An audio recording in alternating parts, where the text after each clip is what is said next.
Bien, merci. Et je crois qu'aujourd'hui, c'est encore un jour symbolique, un jour très important par lequel nous partageons la faction du pain du ciel. Il est vrai que je réponds au nom d'Eriké Mayenda. Je prêche l'évangile de Jésus-Christ, mais avec une catégorie spécifique.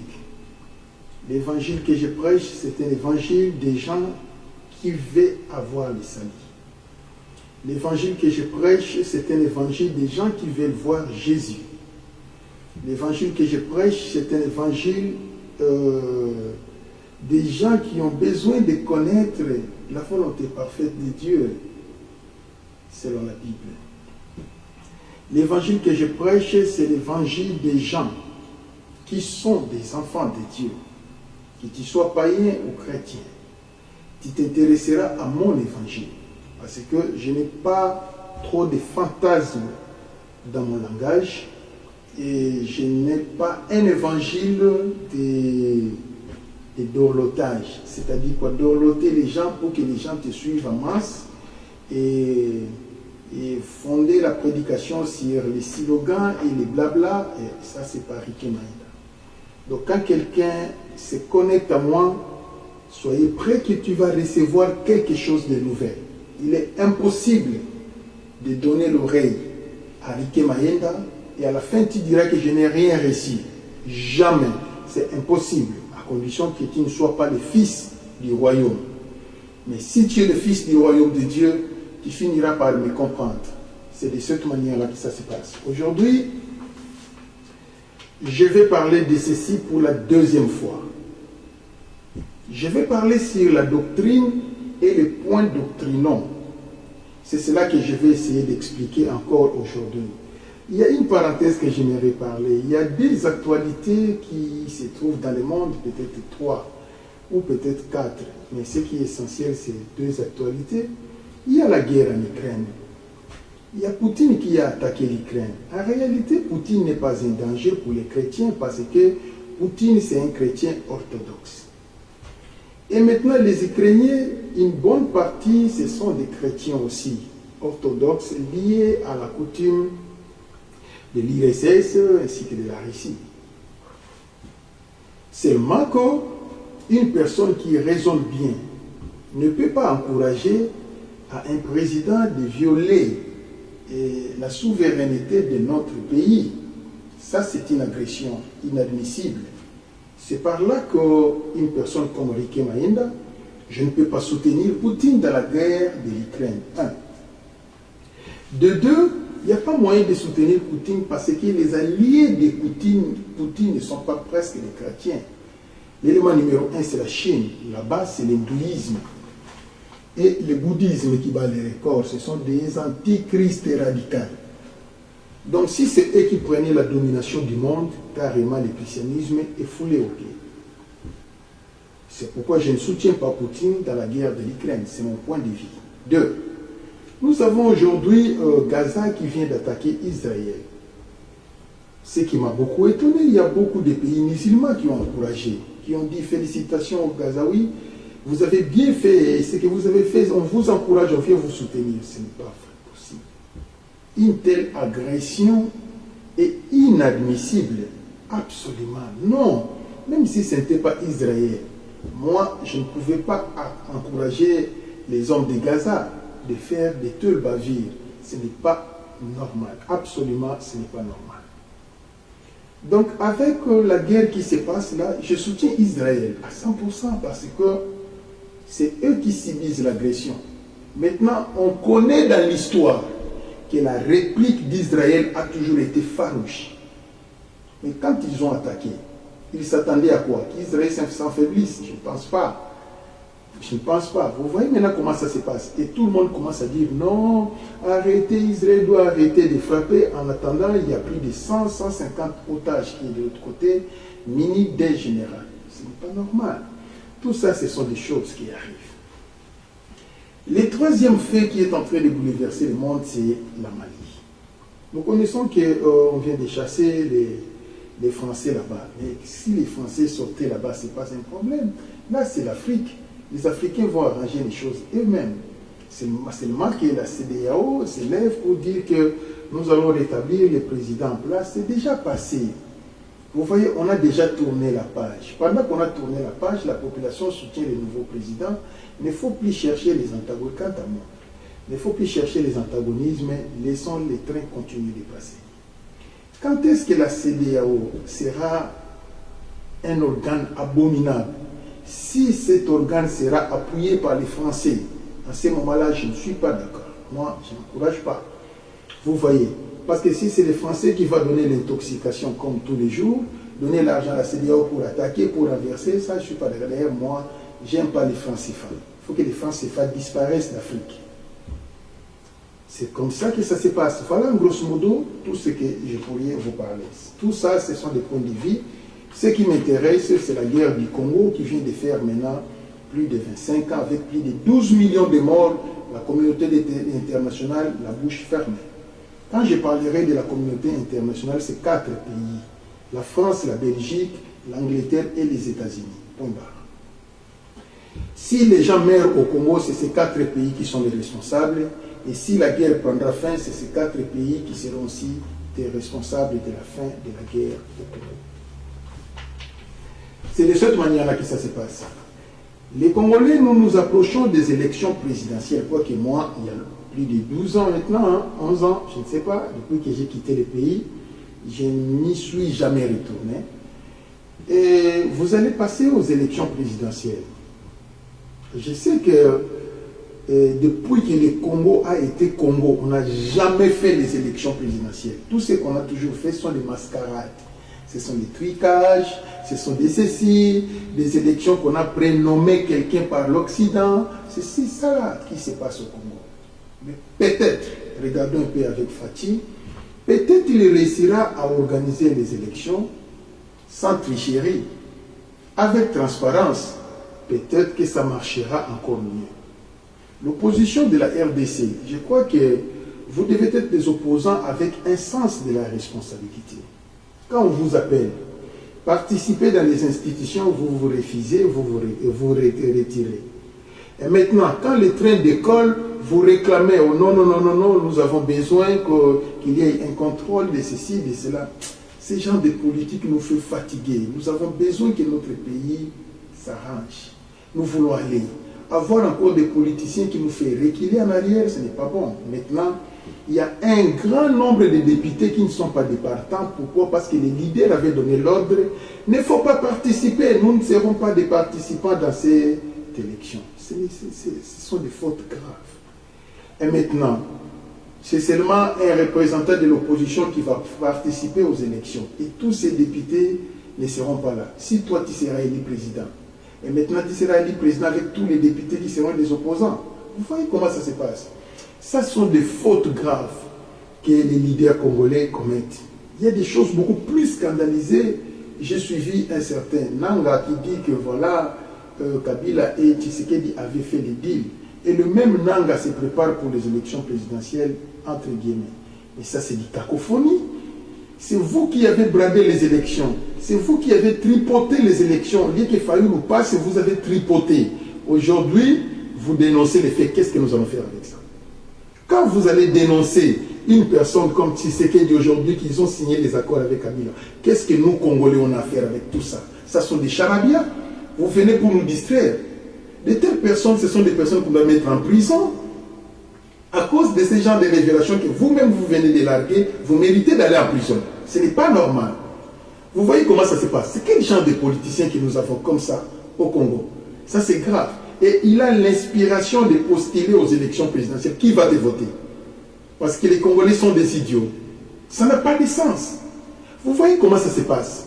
Ça sont des fautes graves qui venaient de se passer. Nous connaissons que dans notre pays, on a toujours tonné aux éclats, on fait les bruits. Soit disant la justice existe. Moi, je l'ai toujours confirmé que la justice n'existe pas au Congo. Parce qu'on avait tué un magistrat. Nous ne connaissons pas la suite.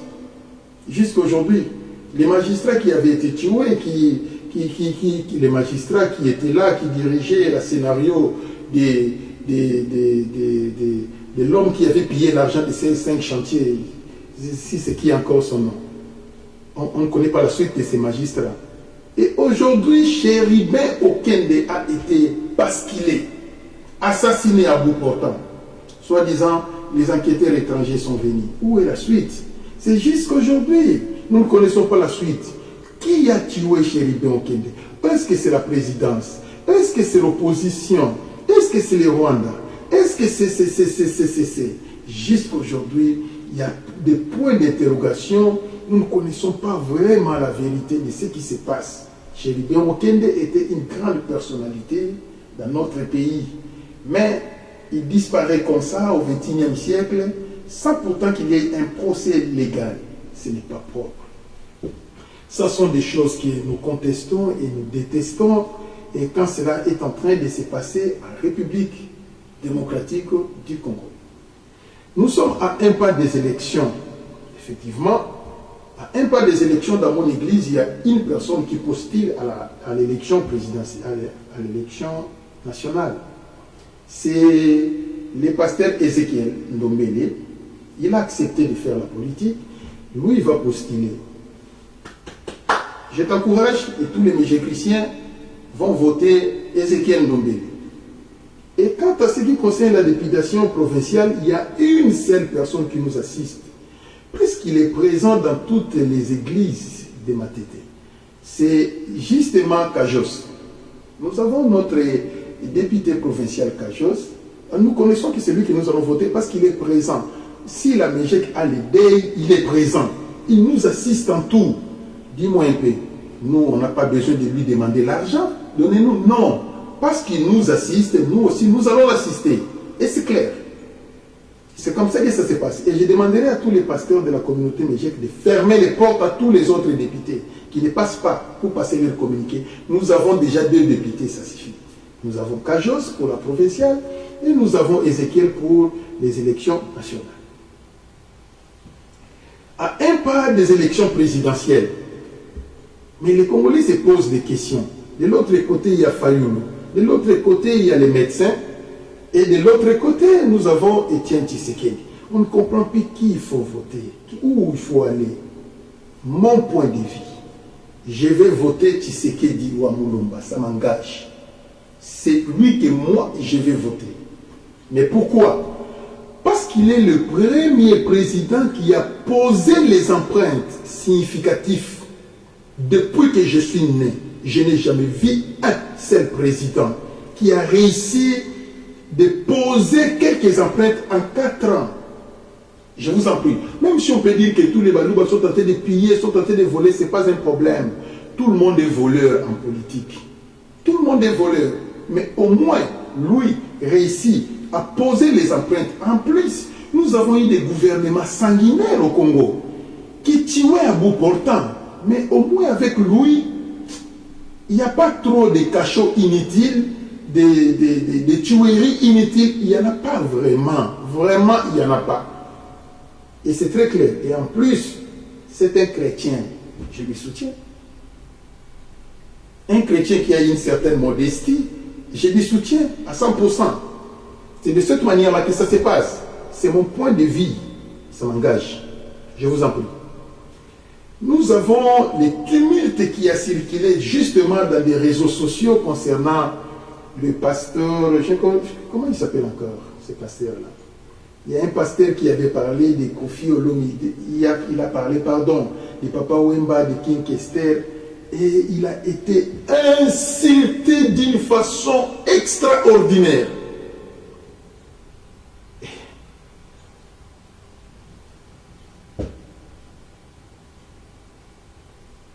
C'est lui qui a raison, ce pasteur. Ce qu'il a dit, c'est vrai. C'est lui qui a raison. Il a été insulté par tout le monde, je suis d'accord, mais c'est lui qui a raison. Ce qu'il a dit est vrai. Qui brade la bonne vie émerge dans le monde entier? Mais ce sont les musiciens. Je vous en prie. Si aujourd'hui, nous avons la pudeur manque à nos petites filles, à nos jeunes filles, il n'y a plus la pudeur. Ça vient d'où cette vague? C'est le musicien. Je vous en prie. Qui dirige la mœurs actuelle, qui se dirige au déclin? C'est le musicien. Dans le monde entier, qui l'ignore. Tout le monde connaît que ça se passe comme ça. Mais, il a été insulté. Nous avons vu des gros païens, des païens exponentiels, mettre du doigt, parler de n'importe quoi, parce que je parle en tant que chrétien. Je vous en prie, c'est ce pasteur-là, Marcelo, qui a raison. Et c'est comme ça que ça se passe. Moi, ce que je dirais au pasteur Marcelo, quand on te dira, va demander pardon, dis-leur, coupez-moi la tête. Parce que c'est le chemin, c'est la destinée des chrétiens. Les chrétiens meurent à cause de la vérité. Ça m'engage. Aujourd'hui, je vais parler sur la doctrine et les points doctrinaux.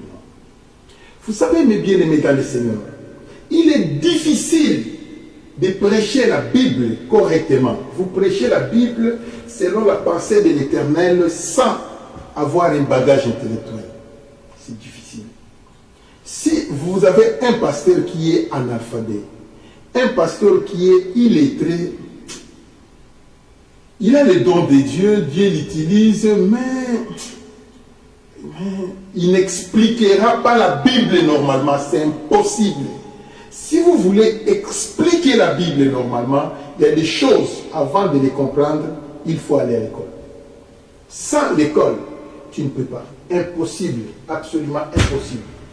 Parce que nous avons les langages directs et les langages indirects. Ça fait partie de la grammaire. Nous avons des langages figurés et des langages propres que toi tu devais déceler dans la Bible. Ça c'est la grammaire. Nous avons les principes de la ponctuation. Quand il y a déjà la présence d'une virgule, du point virgule, il faut connaître ce que cela veut dire. Si tu ne comprends pas tout ça, ça devient difficile à comprendre. Dans la Bible, il y a des mots péjoratifs, par exemple. Dans la Bible, il y a beaucoup de mots, vous allez voir, au lieu de dire ici, au lieu d'écrire esprit, on a écrit âme. Ici, au lieu d'écrire âme, on a écrit esprit. Maintenant, c'est à toi de comprendre le fond.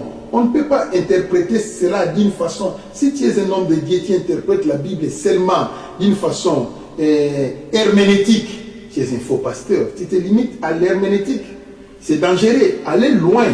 Allez loin pour devenir exégétique. Vous voyez, en ce moment-là, tu peux avoir un peu l'équilibre. Au lieu d'interpréter les mots les phrases de la Bible, vous engagez les discussions à cause de ça. Non, c'est l'immaturité dans la vie chrétienne. De toutes les façons, nous aussi on est passé par là. Hein. Quand on n'avait pas l'expérience, il y a 30 ans passés, on discutait sur les versets, sur les phrases. C'est ça, on passait les temps là. Mais à mon âge aujourd'hui, je ne peux pas. C'est impossible parce que dans la Bible, tantôt il faut étudier les textes, comprenez les textes et ça te suffit. Tantôt il faut comprendre les contextes de la Bible et ça te suffit. Vous voyez. Maintenant, il faut chercher de connaître quand est-ce qu'il faut maîtriser les textes, quand est-ce qu'il faut maîtriser les contextes. Là, c'est le problème de l'école. Ce n'est pas l'école de la Bible, mais l'école de l'école normale. C'est par là qu'on peut arriver au point de comprendre des petites choses comme ça. Ça, c'est le premier point. Le deuxième point, il est aussi très important, d'avoir une autre école de la Bible. La première école de la Bible, c'est passer sur le pied d'un père spirituel. Un homme qui n'a pas de papa spirituel, il n'a pas une éducation chrétienne. Il n'a pas un fondement de l'éducation chrétienne. Vous voyez pourquoi? Parce qu'il n'a pas les fondements chrétiens.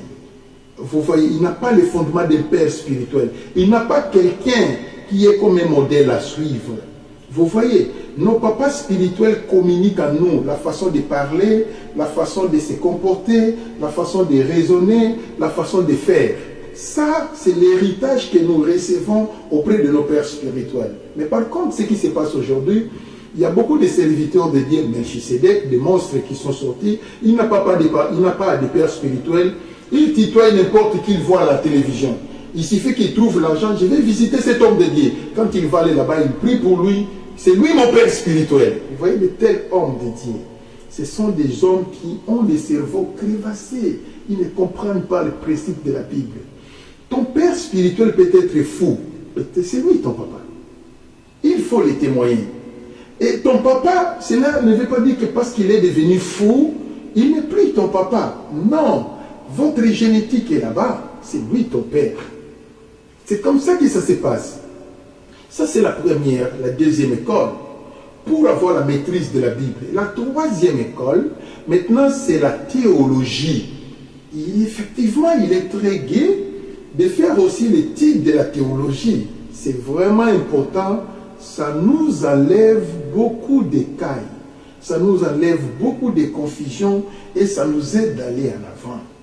C'est de cette manière-là que ça se passe. Mais ce n'est pas la théologie qui fait de quelqu'un pasteur, car la pastorale, c'est une vocation qui vient de Dieu. C'est un don du ciel, la pastorale. Ce n'est pas la théologie qui fabrique les pasteurs, mais plutôt c'est Dieu lui-même qui établit le pasteur, les apôtres, les prophètes, les évangélistes, ainsi de suite. Maintenant, aujourd'hui, nous avons une plénitude des pasteurs, des apôtres et des docteurs, ainsi que des évangélistes et des prophètes dans le monde entier. Nous avons des vocations, nous avons des objectifs.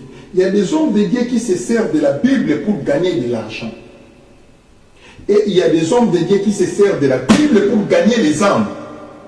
Deux visions différentes. Les hommes de Dieu qui se servent de la Bible pour gagner de l'argent, c'est facile à les comprendre. Demander, donner, s'aimer. Le véhicule de leur prédication, le moteur de leur évangélisation, c'est l'argent. S'aimer, donner.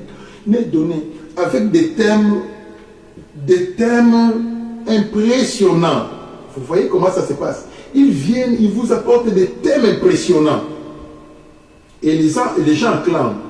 Or, en réalité, dans ces thèmes, il n'y a pas la parole de Dieu. Ils prêchent la philosophie de la Bible, mais pas la parole pure. Dans la Bible, il y a ce qu'on appelle la philosophie de la Bible et il y a ce qu'on appelle la parole authentique de Dieu. C'est différent, absolument différent. Mais aujourd'hui, nous avons plus de serviteurs qui prêchent la philosophie de la Bible au lieu de prêcher la parole de Dieu écrite dans la Bible. C'est très dangereux. Avec la philosophie de la Bible, vous serez acclamé parce qu'il y a l'intellectualisme à l'intérieur, les analyses intellectuelles. Mais les gens ne seront pas sauvés. Les gens seront épatés de vos expressions, de votre intellectualisme humain, mais les salis à l'intérieur, vides, il n'y en a pas. Personne ne sera sauvé. Maintenant, la catégorie des serviteurs qui prêchent la philosophie de la Bible, aujourd'hui dans le monde entier, c'est presque 90% des pasteurs sont là-bas. 90% des pasteurs sont dans la philosophie de la Bible, ils ne sont plus dans la parole pure. Aujourd'hui, il y a un mouvement d'enseignement qui est sorti au Congo, on m'en avait parlé par téléphone.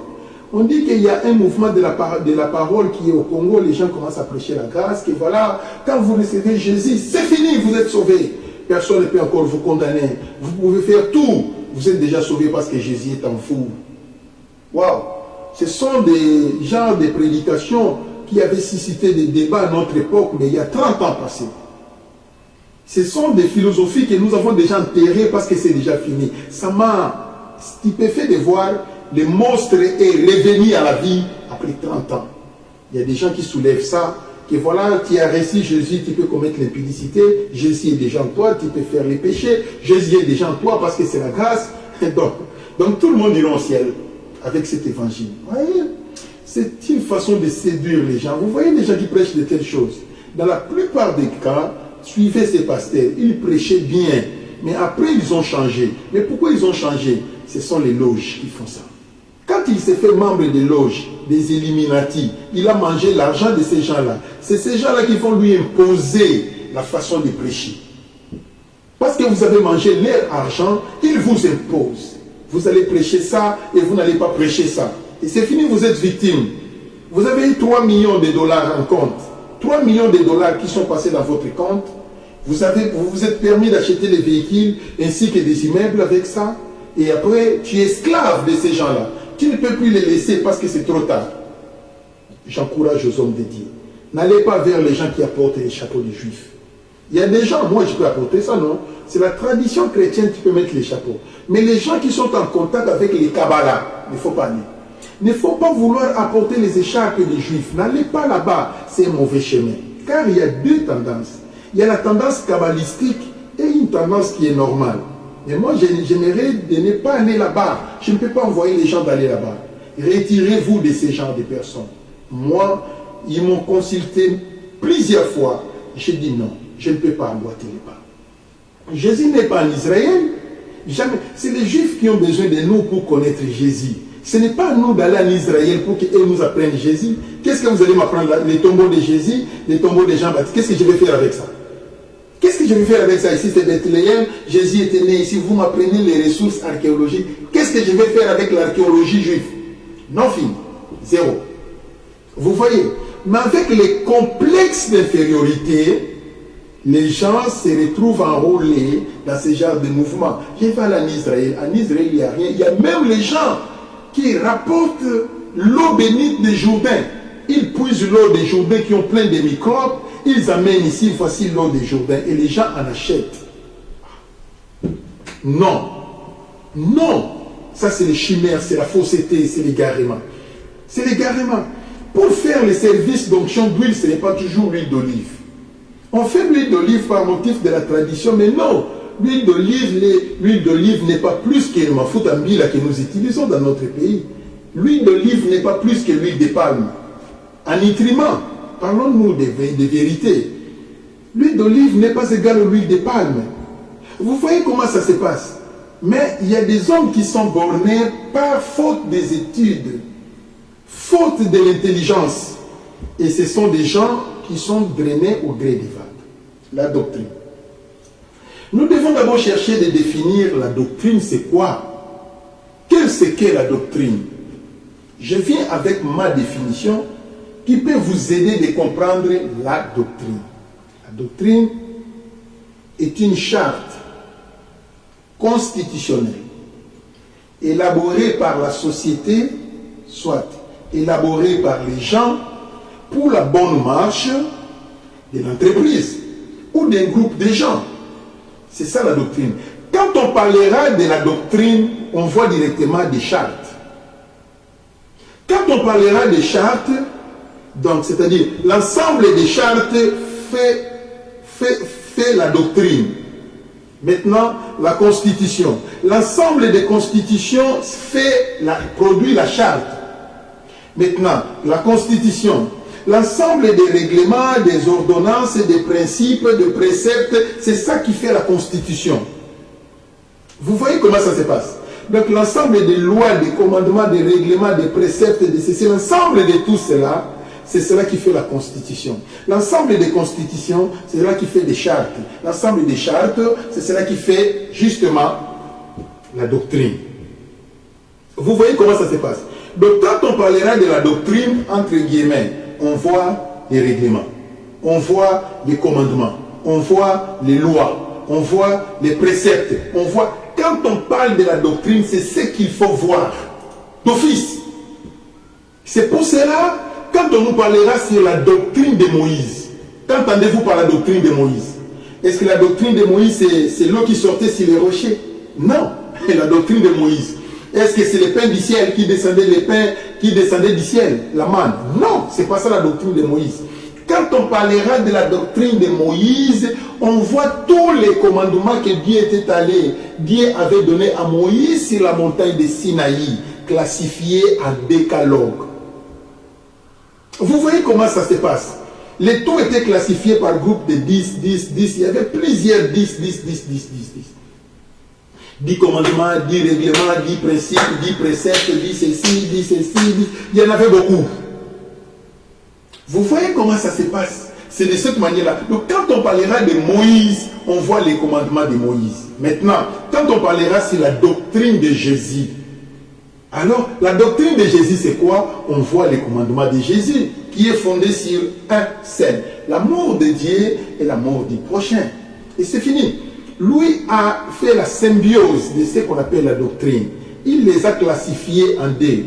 La doctrine, l'amour de Dieu et l'amour du prochain. Quand il fait quelque chose qui n'est pas nuisible à Dieu, ça ne nuit pas Dieu. Tu fais quelque chose qui ne nuit pas les prochains, c'est déjà très bien.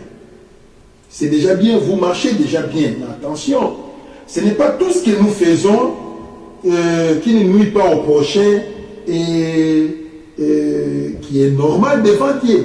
Mais je peux donner un exemple. L'impudicité. Vous prenez une femme ou un homme, vous couchez avec à l'hôtel, vous n'avez pas nuit au prochain parce que c'est d'un commun accord, non? C'est un arrangement. Donc je n'ai pas blessé le cœur de quelqu'un. Vous voyez, mais j'ai fait ça. C'est un péché. C'est un péché radical. Vous voyez comment ça se passe? Mais nous sommes en train de parler sur la globalité. Dans le cas général, si vous ne faites pas quelque chose qui vous pousse à blasphémer devant Dieu ou devant les prochains, à ce moment-là, vous êtes sympathique. Car il y a des cas d'exception qui existent. C'est ce que vous devez comprendre. La doctrine est une charte constitutionnelle élaborée par la société pour la bonne marche d'un groupe de gens et entreprises, ainsi de suite. Nous avons la liste de quelques points doctrinaux du Nouveau Testament. Ça m'a toujours rendu stupéfait, je reste perplexe quand je vois les hommes de Dieu qui prêchent. Voilà, la Bible a donné un verset concernant la doctrine. On parlera sur la religion des baptêmes. C'est pas... Mais pourquoi ça, les gens se distraient? Les gens ne comprennent pas. C'est-à-dire que si tu veux être un bon pasteur, ne tuez pas ton intelligence humaine. Travaille avec ton intelligence aussi, avec ta sagesse aussi. Pourquoi Dieu avait choisi David? David était courageux, il était intelligent, il était sage. Dans la Bible, Dieu utilise toujours les gens vigoureux, les gens intelligents et les gens sages. Dieu n'utilise jamais les bourriques. Oh non, il a ramassé un bourrique, il a donné l'intelligence. Jamais, Dieu ne le fait jamais. Quand Dieu choisit quelqu'un, c'est que cette personne est courageuse.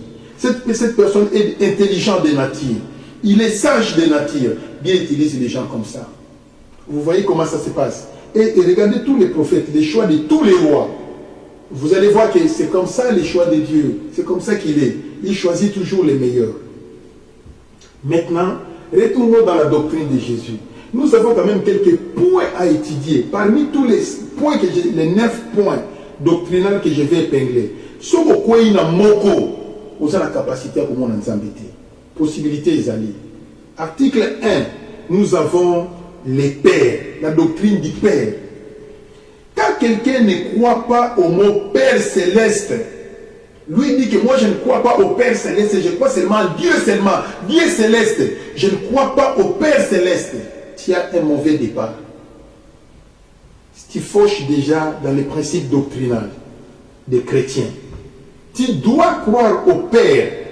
Oui, nous avons notre Père Céleste qui est le grand Elohim. Mais croyez d'abord que le grand Elohim, c'est lui qu'on appelle Père. Jésus avait dit, voici comment vous devez prier. Matthieu chapitre 6, verset 9. Notre Père qui est aux cieux. Ça, c'est la définition de Jésus. Jésus dit aux apôtres, voici comment vous devez prier. Jésus n'avait pas montré aux gens autre chose. Il a dit, notre Père qui est aux cieux. Il n'a pas dit notre Père qui est dans l'océan. Il faut invoquer les esprits de l'océan. Non. Il n'a pas dit notre Père qui est dans la forêt. Les esprits qui sont dans la forêt. Non. Il n'a pas dit notre Père qui est dans les cimetières. Les esprits de... Non. Il n'a pas dit notre Père qui est dans la maison de tel. Non. Notre Papa qui est au ciel. Que ton nom soit sanctifié. Que ton règne vienne. Que ta volonté soit faite sur la terre comme au ciel. Clair. C'est Jésus qui a dit. Le premier point doctrinal, tu dois croire à celui qu'on appelle Dieu le Père, entre guillemets, le grand Elohim. 2. Il faut croire à celui qu'on appelle le Fils sauveur, d'office. Si tu ne crois pas au Fils sauveur, tu n'es pas chrétien. Donc tu as compromis ton salut. Quand quelqu'un dit que moi je suis chrétien, je ne crois pas au Fils, et tu es nul. Tu ne crois pas en Jésus, comment tu seras sauvé? C'est quelle doctrine? Ça n'existe pas. C'est pourquoi la Bible dit ceci, dans le livre de Matthieu chapitre 3, verset 17, Jésus a crié. Non, pas Jésus, c'est le Père qui a crié après le baptême de Jésus. Après avoir été immergé dans l'eau, quand Jésus sortait, le ciel a tonné. Celui-ci est mon Fils bien-aimé. On n'a pas dit celui-ci est mon Jésus. Non. On n'a pas dit celui-ci est mon Christ, non. On a dit celui-ci est mon Fils bien-aimé. Pourquoi? Parce qu'il y a la doctrine du Père et il y a la doctrine du Fils. Il y a la conception du Père. Le Fils, là où il y a un Père, c'est là où il y a un Fils.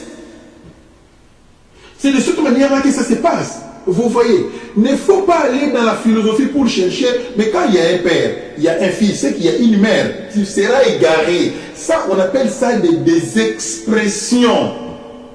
Hein? Maman Nzambe na lola zarakati. Maman Nzambe na lola. Azarakati quand tata Nzambe mto azarakuna. Je vous en prie. Il ne faut pas chercher des philosophies. Vous faites naître des règles qui n'existent pas parce que vous voulez vous faire grand. Jusqu'à ce que vous allez fabriquer une Maman Nzambe. Maman Nzambe azarakati na lola. Ça n'existe pas. Vous voyez comment ça se passe? C'est que vous devez connaître. C'est lui-même le Père qui a dit, celui-ci est mon Fils bien-aimé en qui j'ai mis toute ma confiance. Comment tu vas nier ça? Quand quelqu'un dit je ne crois pas en Fils, je ne crois pas en Jésus, tu ne verras pas Dieu, c'est toi-même qui es responsable de ton égarement. Maintenant, le troisième point que nous avons ici à épingler, nous avons le Saint-Esprit. Les dons du Père, c'est Jésus. Les dons de Jésus, c'est le Saint-Esprit. Maintenant, quand quelqu'un dit que moi, quand tu reçois Jésus, c'est fini, tu es sauvé. Et où est-ce que tu as mis le Saint-Esprit? Le Saint-Esprit est différent de Jésus. Nous avons la division tripartite en Dieu. Le Père, le Fils et le Saint-Esprit.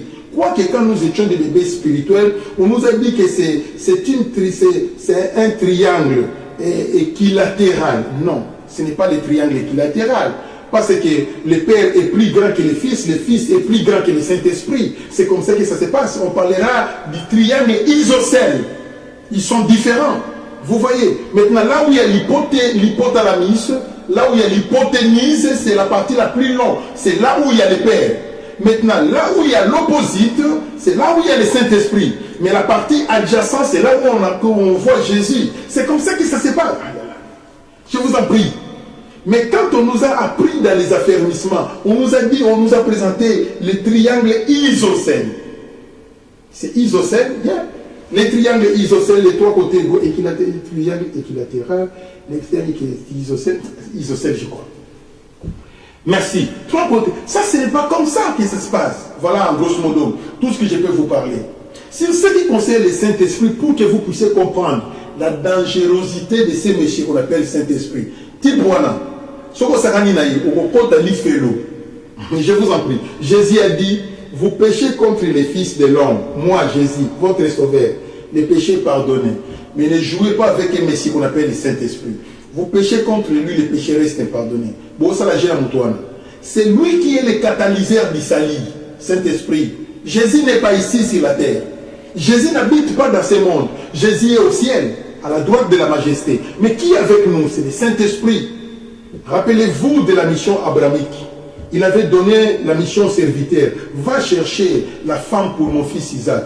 Mais le serviteur, c'est lui, le Saint-Esprit. Il est allé chercher l'épouse qui est le monde aujourd'hui. On est venu nous chercher. Mais le fils, c'est Jésus. Il est resté dans la maison du Père, dans la maison d'Abraham.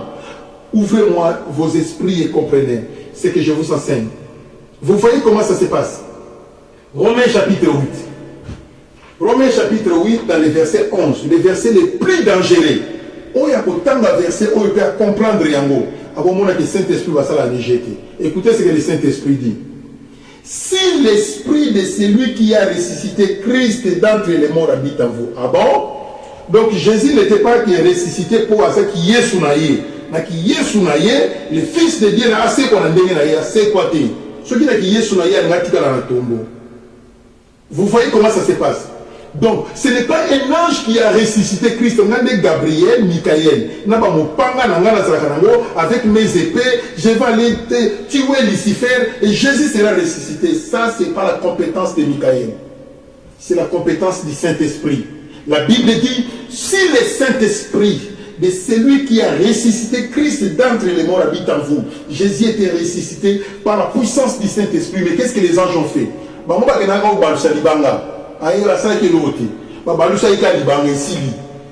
Mais pour que Jésus revienne, c'est le Saint-Esprit. La Bible dit, si cet Saint-Esprit habite en vous, habite dans vos cœurs, habite dans vos cœurs, habite en vous, cet esprit rendra aussi vie à vos corps mortels. Donc nous parlons de l'enlèvement. Donc si le Saint-Esprit habite dans ton cœur, quand la trompette sonnera, les morts en Christ ressusciteront. 1 Thessaloniciens. Alors les morts seront ressuscités, ni par la puissance de la parole, ni par la foi, ni par Jésus, mais par le Saint-Esprit. Les morts seront ressuscités par le Saint-Esprit. Et l'enlèvement. L'enlèvement se passera par la puissance du Saint-Esprit. Alléluia. El Shaddai.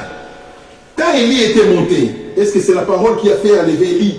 Non, ce n'est pas la parole. On avait vu les chars en feu. C'est les chars en feu qu'on avait vu. Or, le Saint-Esprit se présente toujours par les feux. C'est ce char, le feu qui est venu, qui a séparé Élie et Élisée, qui a entouré Élie, qui a fait monter Élie. Le Saint-Esprit. Je vous en prie. Maintenant, quand quelqu'un néglige le Saint-Esprit, maintenant, les gens qui prêchent aux gens, non, si vous avez reçu Jésus, c'est fini. Tu es déjà sauvé. Tu peux faire les péchés, boire l'alcool, ce n'est pas un problème. Tu as reçu Jésus. Les problèmes pour eux, ils ne comprennent pas qu'il y a le mystère du Saint-Esprit, c'est ce qu'ils ignorent. Ils ne comprennent pas le temps du Saint-Esprit, le rôle du Saint-Esprit. La Bible a dit ceci, marchez selon l'Esprit et vous n'accomplirez pas les désirs de la chair. Ça c'est Éphésiens. Marchez selon les Galates, marchez selon le Saint-Esprit pour ne pas accomplir les œuvres de la chair. Car la chair a des désirs contraires à ceux de l'esprit, et l'esprit en a des contraires, ils sont opposés entre eux, afin que vous ne fassiez point ce que vous voudriez. Si vous êtes conduit par l'esprit, vous n'êtes point sous la loi. Mais c'est clair. Ça c'est très clair, la Bible est très claire. La Bible ne nous a pas dit de marcher selon la parole. Si vous marchez selon la parole, vous êtes chrétien charnel. Les chrétiens charnels marchent selon la parole. Mais un chrétien né de nouveau converti marche selon le Saint-Esprit. Ça c'est l'université. Alléluia. Hein? Ça c'est l'université. Le niveau le plus bas c'est marcher selon la parole. Ça c'est le niveau le plus bas, le plus élémentaire des débutants dans la vie chrétienne. Mais des gens qui sont convertis, ils marchent selon le Saint-Esprit. Vous voyez comment ça se passe? Maintenant, les grands problèmes que nous avons, mais qu'est-ce que je peux faire pour avoir le Saint-Esprit? Là, c'est des yombende na likambo. Yangoana. Le Saint-Esprit n'habite pas là où il y a les péchés. Never. Un seul péché, il n'est pas là.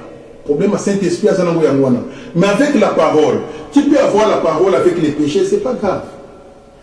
C'est pas grave. Jésus était avec les apôtres, mais les apôtres étaient encore des pécheurs. Jésus a dit, quand vous serez convertis, paix les brebis, parce qu'ils étaient encore des pécheurs. Ils avaient la parole, mais Jésus continuait à leur dire, arrière de moi, Satan. Ils avaient la parole, ils dormaient avec Jésus, mais ils n'étaient pas protégés. Mais quand le Saint-Esprit était venu, le même Pierre qui avait nié Jésus, c'est la même personne qui a prêché l'évangile, qui n'avait plus peur de la crucifixion ni de la mort. Pourquoi? Parce que la Bible dit, car vous n'avez pas reçu un esprit de la timidité, mais plutôt vous avez reçu un esprit d'adoption par lequel nous crions Abba Père. On n'a pas dit vous n'avez pas reçu la parole de la timidité. Vous avez reçu le logos élément par lequel nous crions Abba Père. La Bible n'a pas dit ça. La Bible a dit, car l'esprit que vous avez reçu n'est pas un esprit de la timidité, mais c'est un esprit d'adoption, Hosanna, par lequel nous crions Alléluia, Abba Père. Ah, c'est ce que dit la Bible. Le Saint-Esprit.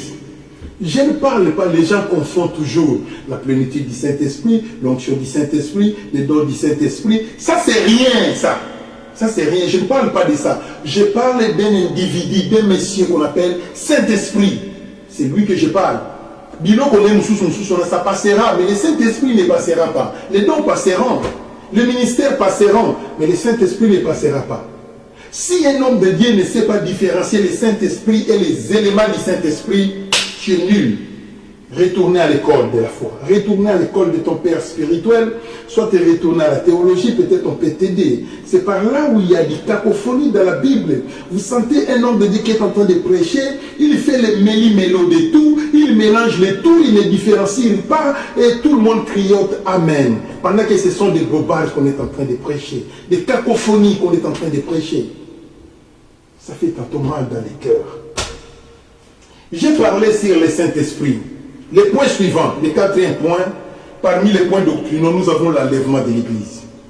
Si seulement si quelqu'un ne croit pas à l'enlèvement de l'Église, lequel sera l'objet de ton zèle? Tu n'auras pas le courage, tu n'auras pas la persévérance, tu n'auras pas les ailes, ta crainte de l'Éternel n'aura pas d'objectif. Et donc, il y a des choses qui sont pour te dire que enlèvement, tu es mon coloté. Basango bayembaki Nzambe oye toyebi mokolote toyebi pengongate tomilengele malamu Nzambe toyebi mokolote toyebi pengonga. Une chanson géniale des prêtres. Donc ce qui fait que je sois persévérant, c'est cet avènement. Je connais je ne peux pas marcher dans la distraction. Jésus viendra comme un voleur. Jésus revient bientôt. Il faut que je sois prêt en toutes circonstances. C'est ça qui est le soubassement, la base de ma crainte de l'Éternel, de mon obéissance à l'Éternel. Parce que je ne connais pas quand Jésus viendra. Mais ce n'est pas la mort qui fait que je puisse avoir la crainte de Dieu. Les médecins ne m'ont jamais diagnostiqué que je suis en état de la mort. Pourquoi j'ai peur de la mort? Je ne veux pas mourir. Vous voyez? Pourquoi j'aurais peur de la mort? Je n'ai jamais été diagnostiqué d'avoir une maladie mortelle. On parlera des accidents. Les accidents, ce n'est pas tous les jours. Mais l'enlèvement de l'Église, c'est très dangereux. Quand vous ratez, c'est la grande tribulation. Donc, avoir la notion de l'enlèvement de l'Église, c'est très important. Nous avons des choses qui nous combattent, que nous combattons aussi. Aujourd'hui, au XXIe siècle, la notion de la réincarnation, c'est une notion qui touche beaucoup. Mais qu'est-ce que je peux vous parler? Il est vrai que la réincarnation, quand je vous dirais que ça n'existe pas, c'est faux, je suis menteur. La réincarnation existe, mais c'est le cas d'exception pour les gens que Dieu a prédestinés pour la réincarnation. Mais ce n'est pas pour les cas généraux, ça n'existe pas. For example, Jean-Baptiste qui était venu sous le nom d'Élie, c'est lui qui était revenu sous le nom de Jean-Baptiste, c'est Jésus qui l'a révélé. Vous voyez Jean, c'est lui qui est Élie qui devrait venir. C'est très clair. Très clair. Vous voyez comment ça se passe. Au jour de la réincarnation, au jour de la transfiguration, Jésus était devant Élie et Moïse. Donc je crois que la philosophie qui dit que les deux témoins seront Élie et Moïse qui reviendront, entre guillemets, ça peut être très vrai. Ce n'est pas une philosophie à combattre. Ça peut être très vrai. 3 points de suspension, je ne peux pas affirmer ni confirmer parce que, ah non, pour que tu puisses connaître ça, il faut rater l'enlèvement, être à la grande tribulation. C'est par là qu'il comprendra que oui, c'est Élie et Moïse. Mais je ne peux pas prêcher avec une affirmation solennelle que c'est Élie et Moïse, c'est imprudent. C'est être imprudent quand tu fais ça. Vous voyez, en ce moment-là, on parlera de la réincarnation, un esprit en mission en 3 séries. Vous voyez comment ça se passe. Mais moi, Riké Maïnda, je ne suis pas l'objet de la réincarnation. Moi, je n'ai jamais existé. Non. Je suis né Riké Maïnda. Quand je mourrai, c'est fini, j'attendrai seulement l'enlèvement de l'église. Je ne renaîtrai pas que voilà, parce que j'étais congolais, je naîtrai chinois. Never. Quand je mourrai, j'attendrai seulement l'enlèvement de l'église et je pars. Vous voyez comment ça se passe.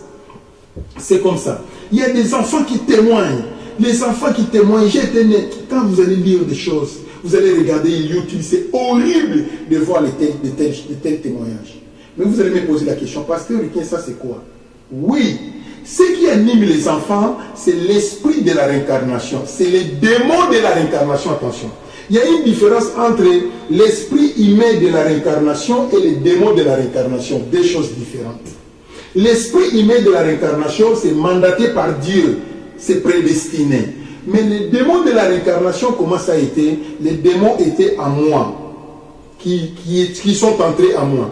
Ils m'ont utilisé, j'ai servi les diables au jour de la mort. Ces démons quittera mon corps qui va entrer dans mon fils.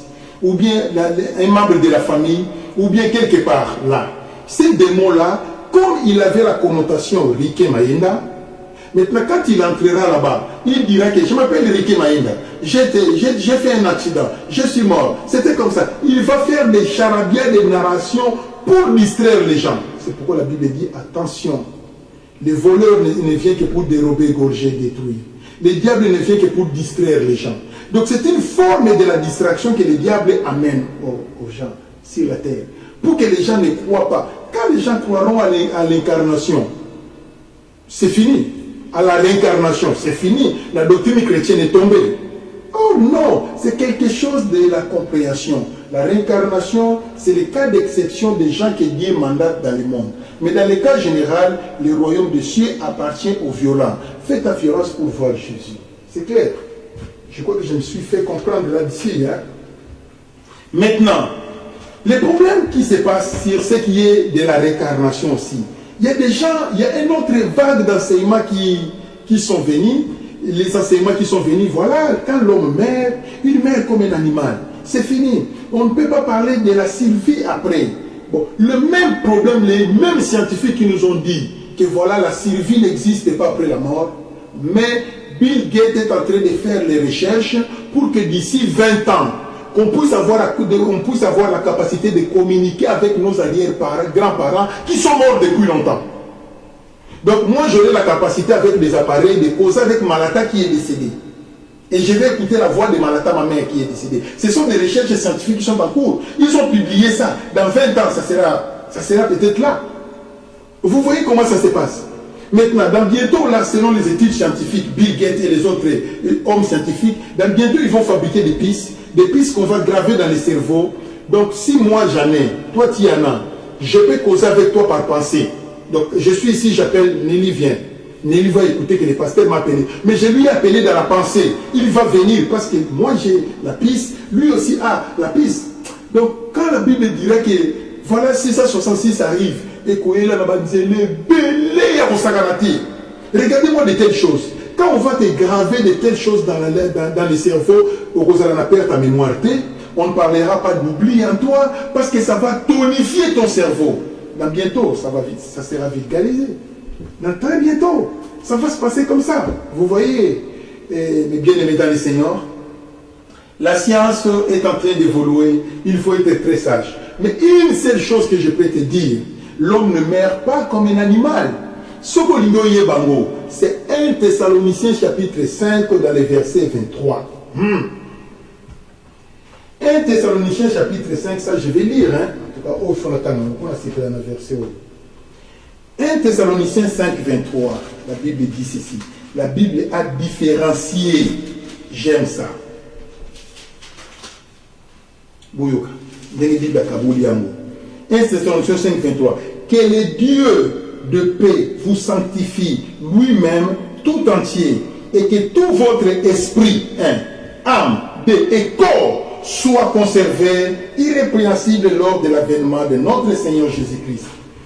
Bible séparée, corps, âme et esprit.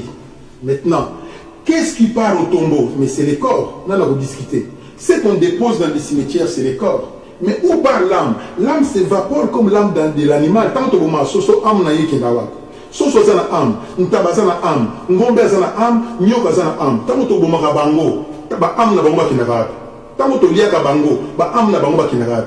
Les âmes disparaissent. C'est pareil avec l'âme de l'être humain. Ça disparaît, ça ne part pas au tombeau. L'âme meurt ensemble avec le sang. C'est pourquoi la Bible dit l'âme est dans le sang. La Bible aussi a dit l'âme est avec le sang. C'est comme ça. Quand le sang tarisse, l'âme disparaît. Mais l'esprit alors quand l'homme meurt, c'est l'esprit qui comparaîtra au jour du jugement. C'est l'esprit qui se dirige dans les séjours des morts. Les séjours des morts, ce n'est pas les cimetières. Jamais. Les cimetières, c'est les lieux qu'on dépose l'enveloppe.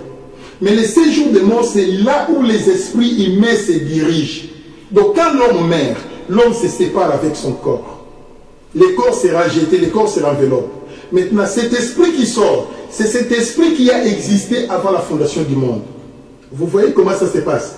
Maintenant, cet esprit-là qui part, c'est cet esprit qui comparaîtra au jour du jugement dernier.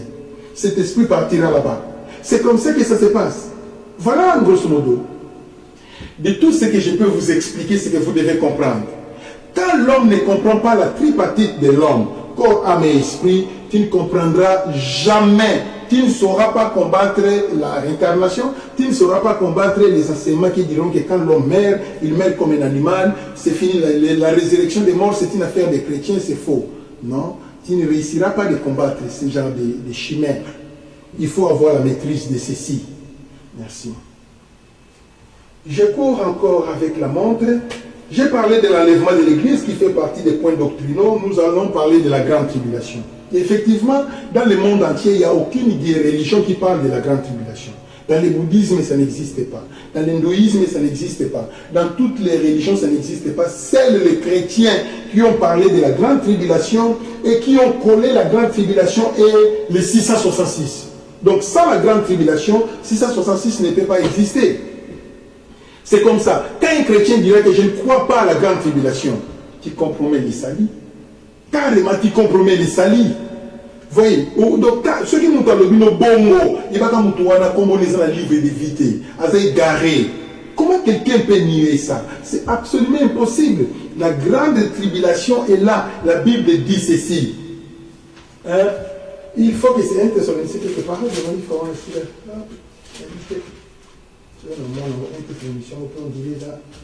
Noir et blanc. Where is my Bible? This small Bible. Maybe you want to find it. La Bible est très claire quand la Bible nous dira ceci. Hein? Car le mystère de l'iniquité agit déjà. Il a fallu qu'il soit ici. Hein? S'il était là, lui allait me donner directement ces versets. C'est un petit qui est terrible dans les recherches. Hein? Et vrai, je ne crois pas bien. Hein? Ici, c'est Thessaloniciens. Ici, c'est Thessaloniciens. 4. Ouais. 1 Thessaloniciens chapitre 2, dans les versets... What is this one? Oh my God. Dans les versets 7. 1 Thessaloniciens 2, 7. Maintenant, je prends la grosse Bible. 1 Thessaloniciens 2, 7.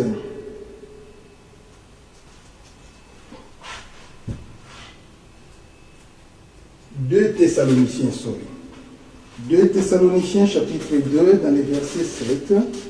Je lis, car le mystère de l'iniquité agit déjà. Il faut seulement que celui qui les retienne ait disparu. Alors paraîtra l'homme impie que le Seigneur, Jésus, détruira par son souffle et par le souffle de sa bouche, et qu'il anéantira par l'éclat de son avènement. L'apparition de cet impie se fera par la puissance de Satan. Ça, c'est 666. Hein? Par la puissance de Satan, avec toutes sortes de miracles et de points de suite. La Bible nous parlera qu'un homme viendra après l'enlèvement de l'Église. Il viendra à quelle période? Pendant la période de la grande tribulation. La grande tribulation. Quand il ne croit pas à la grande tribulation, donc livre et Apocalypse, Tokatango, Tolongolango. Parce que tout ce qui est écrit dans le livre d'Apocalypse, c'est la grande tribulation. Rappelez-vous de cette sceaux de Dieu. Rappelez-vous de cette trompette de Dieu. Mais ça, ce sont les éléments de la grande tribulation. Quand quelqu'un ne croit pas à la grande tribulation, c'est impossible, tu es égaré.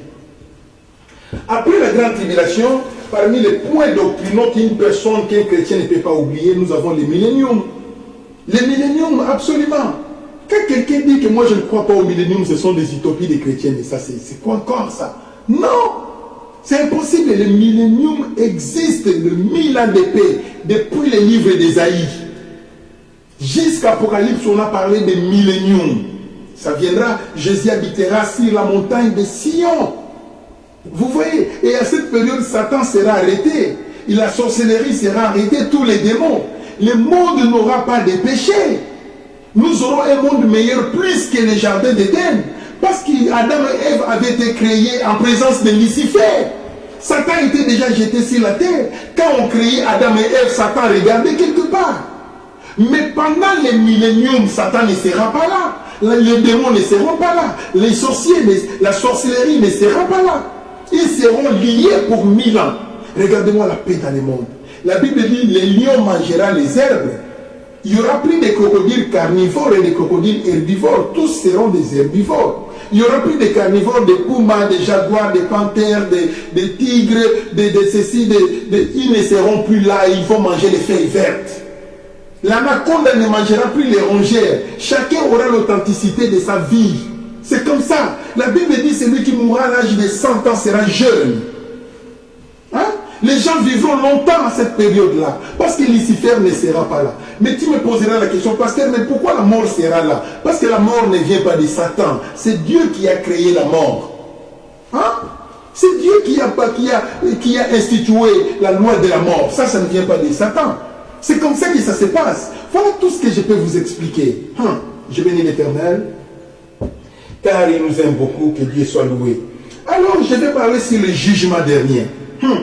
Jugement dernier, c'est Apocalypse chapitre 20, verset 11, jusqu'au verset 15. Apocalypse chapitre 20, dans le verset 11 jusqu'au verset 20, on nous parlera du jugement dernier. La Bible dit ceci, les morts ressusciteront. Et tous comparaîtront devant le trône blanc. Le jugement dernier, autrement appelé le jugement du grand trône blanc. Ce n'est pas le trône jaune. Ce n'est pas le trône rouge. Ce n'est pas le trône bleu. Le trône bleu n'existe pas. Le trône rouge n'existe pas. Le trône a toujours été blanc. Même si Jésus a les vêtements teints de sang. Mais le trône est blanc. Il n'y a pas un trône noir. Jamais. Vous voyez comment ça se passe? C'est tout comme la personne qui montait sur le cheval. Voyez, quand vous allez voir la personne qui est sur le cheval, il est blanc comme la neige, les vêtements blancs. Mais dans sa main, il n'y a rien. Là, c'est Jésus. Mais quand vous allez voir quelqu'un qui est sur le cheval, dans sa main, il y a un arc, c'est Satan. Rappelez-vous, Apocalypse chapitre 4. Nous avons le cheval roux, le cheval pâle. Nous avons le cheval blanc. Le cheval blanc se transforme en cheval roux. Le cheval roux se transforme en cheval pâle. Le cheval pâle se transforme en cheval noir. Vous voyez comment ça se passe. Mais la personne qui était sur le cheval avait l'arc. Il partait en vainqueur pour vaincre. C'est de cette manière-là que ça se passe. J'ai béni les tests. Apocalypse 4, je vois. Peut-être si pas 4, 5, 6. Quelque chose de pareil. Lisez 4, 5, 6, vous allez voir ça. Vous voyez comment ça se passe dans la Bible. Jésus ne combat pas avec les armes dans la main. Jamais. Il y a seulement le paix qui sort dans la bouche. Jésus combat avec quelque chose qui sort dans la bouche. On a mon qui ange il y a film. Non, il ne vient pas comme ça. Jésus vient les mains réduites. Mais c'est sa parole. Quand il donne l'ordre, c'est fini. Ça s'accomplit. Les gens qui viennent avec des épées, ça sont des Michael, ce n'est pas Jésus. Voilà tout ce que je pouvais vous parler d'une manière brève, C'est que vous allez comprendre. La question que vous allez poser, mais pasteur, Jésus a chassé les gens qui vendaient dans les temples avec les fouets. Oui, car là, Jésus était comme un humain. Jésus était 100% Dieu, 100% être humain. Dans les 100% être humain, il était sur la terre. Mais quand il est monté au ciel, c'est 100% Dieu. Hein? C'est de cette manière-là que ça se passe. Quand quelqu'un dit que je ne crois pas au jugement dernier, ça c'est très dangereux. C'est là où la confusion des témoins de Jéhovah se trouve. Les témoins de Jéhovah confondent la Nouvelle Jérusalem avec les milléniums. Les témoins de Jéhovah sont dans la confusion entre les jugements derniers et les autres jugements de la Bible. C'est là où les gens sont en train d'embrasser les chemins de la perdition. Parmi que c'est fait partie des points doctrinaux qu'une personne ne peut pas nier. Quand vous ne croyez pas en cela, il est impossible de voir Jésus. C'est difficile. Ce sont des points, des notions fondamentaux qu'une personne ne peut pas oublier. Parmi les points doctrinaux que nous avons, la repentance et la conversion, ça fait partie des points doctrinaux. Dans la vie chrétienne, si nous prêchons, toutes les prédications est catalysée en une seule phrase. Repentez-vous et convertissez-vous, c'est fini. Tout ce que nous faisons, je peux vous prêcher la prospérité, je peux vous prêcher les tout à pour symbiose. Repentez-vous et convertissez-vous, Jésus revient bientôt, point barre. C'est un point doctrinal. Vous voyez comment ça se passe. Pourquoi nous sommes divisés parmi les pasteurs? Parce qu'il y a les pasteurs qui commencent à échapper ces versets. Ils ne prêchent plus ça. Repentez-vous et convertissez-vous, ça ne se prononce plus dans leur bouche. C'est l'évangile de la condamnation. Mais non, c'est les fondamentaux. Pourquoi Jésus était venu? Jésus était venu pour dire aux gens, repentez-vous et convertissez-vous. Quand Jean avait vu Jésus, qu'est-ce que Jean avait dit? Jean n'avait pas dit, voici l'agneau de Dieu qui bénit les gens. Jean n'avait pas dit ça. Jean n'avait pas dit, voici l'agneau de Dieu qui délivre les gens. Jean n'avait pas dit ça. Jean n'avait pas dit, voici l'agneau de Dieu qui guérit les gens. Jean n'avait pas dit ça. Jean avait dit, voici l'agneau de Dieu qui ôte les péchés du monde. Mais comment les péchés seront ôtés? Lui a ôté les péchés dans la grâce internationale. C'est Golgotha. Mais sur le plan particulier, pour que tes péchés te soient effacés, il faut que tu te convertis. Il faut que tu te répands. C'est de cette manière-là que ça se passe. La conversion, c'est le temps de la parole. Et la conversion, c'est le temps du Saint-Esprit. La repentance, c'est le temps de la parole. La parole doit accomplir son travail. Le Saint-Esprit doit faire son travail. C'est ça qui ferait que, c'est ça qui produira en toi la nouvelle naissance. C'est par là, Jean 1,12, ce sont des synonymes. Jean 1,12, les synonymes. Croire et recevoir. Les autres signifient que repentez-vous et convertissez-vous. C'est de cette manière-là que ça se passe. Je vous en prie, ouvrez vos esprits et comprenez. Peut-être que vous allez sentir que voilà ce que je vous ai chanté de prêcher est dur. Non, croire et recevoir, la conversion et la repentance, ça fait partie de la doctrine de Jésus.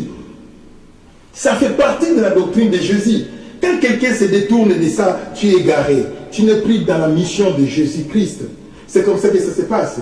Et le point final, le 9e point, nous avons l'obéissance en Dieu. Vous voyez, l'obéissance en Dieu fait partie de la doctrine. Je vous en prie, beaucoup de fonder les sur pas en bâtir. Au ministère du verset, la doctrine de baptême, la doctrine de ceci, la Bible, quand la Bible parle de la doctrine, verset, on attend.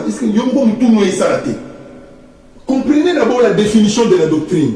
Une charte constitutionnelle élaborée par la société pour la bonne marche de l'entreprise, pour la bonne marche des peuples, pour la bonne marche de ceci, de cela.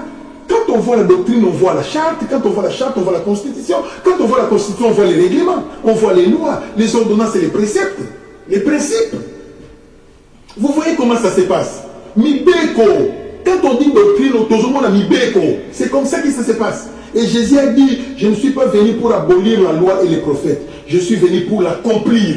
Accomplir quoi? La loi et les prophètes. Hein? Vous voyez comment ça se passe. Les hommes de Dieu s'entretuent pour faire des débats inutiles, pour chercher à embrouiller les gens, les enfants de Dieu. Mais que voulez-vous? Nous ne pouvons rien faire parce que Jésus a dit il faut que ces choses arrivent. On parlera de Christ et de faux Christ. On parlera de prophètes et de faux prophètes. On parlera de faux enseignants et de suite. Donc on ne peut pas faire autrement. Laissez livrer et les blés grandissent ensemble. L'obéissance en Jésus, il y a 3 catégories de l'obéissance. Nous avons 3 dimensions. L'obéissance dans la première dimension qu'on appelle l'obéissance selon la pureté, l'obéissance selon la sanctification et l'obéissance selon la sainteté. Ce sont des catégories différentielles. Nous avons l'obéissance sainteté, c'est le plan étymologique qui signifie mise à part. Yangote na oloba, on dit ça comme la théologie. Selon les contenus de la Bible. Vous voyez comment ça se passe? Quand l'Éternel dit à Moïse, sanctifie ces peuples, car le troisième jour je viendrai parler, sanctifie ces peuples, mettez-les à part. Non! Bolissa bango basala lisumuté, basala pena lisumuté, purifier bango. 3 jours de la purification suffit pour nous comme sanctifier. Ça c'est l'esprit des textes selon ce que Dieu a dit à Moïse. Vous voyez comment ça se passe? Maintenant la sainteté. La sainteté maintenant c'est la sanctification fois temps. La sanctification c'est la pureté fois 100. Bon, là bandamo bien. Je vais commencer ça normal. La repentance plus la conversion qui est égale à la pureté du cœur. La pureté du cœur fois temps est égale à la sanctification. La sanctification fois temps est égale à la sainteté. C'est comme ça que ça se passe. Quand quelqu'un dit que je ne crois pas que la sainteté fait partie de la doctrine, carrément, tu es nulle part. Hein? Les gens ne seront pas sauvés dans ton église. Car les fondements de vos enseignements seront nuls. Les gens ne sont pas. Qu'est-ce qui peut produire la sainteté? L'obéissance. C'est la crainte de l'Éternel, l'ensemble de tout cela, c'est ça qui conduit l'homme là-bas. Voilà tout ce que je peux vous parler. Ok. Aujourd'hui, j'ai parlé sur la doctrine. Demain, je vais parler sur les points doctrinaux. Peut-être que demain, peut-être que pas demain, mais next Sunday, le dimanche prochain, je vais parler sur les points doctrinaux. Quand je parlerai sur les points doctrinaux, vous comprendre que doctrine, les points doctrinaux, les points doctrinaux, ce sont les points essentiels qui accompagnent la doctrine. Mais pas nécessairement au sein du soum, non. Au sein du soum, c'est une dimension à foi. C'est comme ça que ça se passe. Mais si vous avez un niveau assez aussi de points doctrinaux, c'est aggravé. Nous allons étudier ça le dimanche prochain, mais c'est ce qui est des points doctrinaux. Je bénis l'Éternel car il nous aime beaucoup, Dieu nous aime. En tout cas, que Dieu soit avec les gens qui ont suivi l'enseignement du début jusqu'à la fin. Et nous voici maintenant presque à la fin de notre enseignement. Je veux que nous puissions prier. Soulevez les mains. Éternel Dieu de gloire, merci pour ce moment de grâce. Merci Seigneur Jésus-Christ. Sanctifie ton peuple éternel. Donnez le courage à tes enfants. Poussez-les d'avancer, Seigneur. Éternel Dieu de gloire. Jésus soutient la vie et la foi de chacun. Marche avec ton peuple éternel. Sauve ton peuple éternel. Alléluia, le roi des rois. À toi c'est l'adoration, l'honneur, la puissance et la gloire à jamais. Par le nom de Jésus, qui est notre seul Seigneur et Sauveur. Que ta paix demeure au milieu de ton peuple. Que ta paix demeure au milieu de tes enfants. Par le nom de Jésus-Christ, qui est notre seul Seigneur et Sauveur. Amen.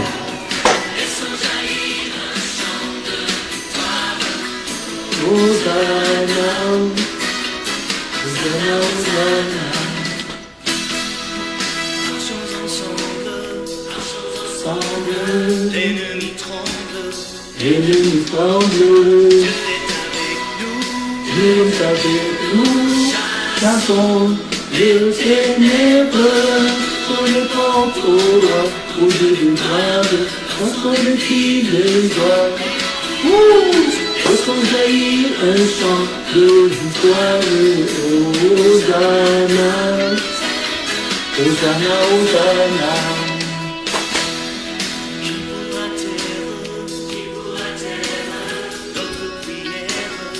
Notre prière, Dieu est avec nous, chantons sa lumière, ouvrons les portes au roi, au Dieu de grâce, lorsqu'on est filles de joie. Laissons jaillir un chant de victoire, Hosanna. Bye. On nous revoit le dimanche.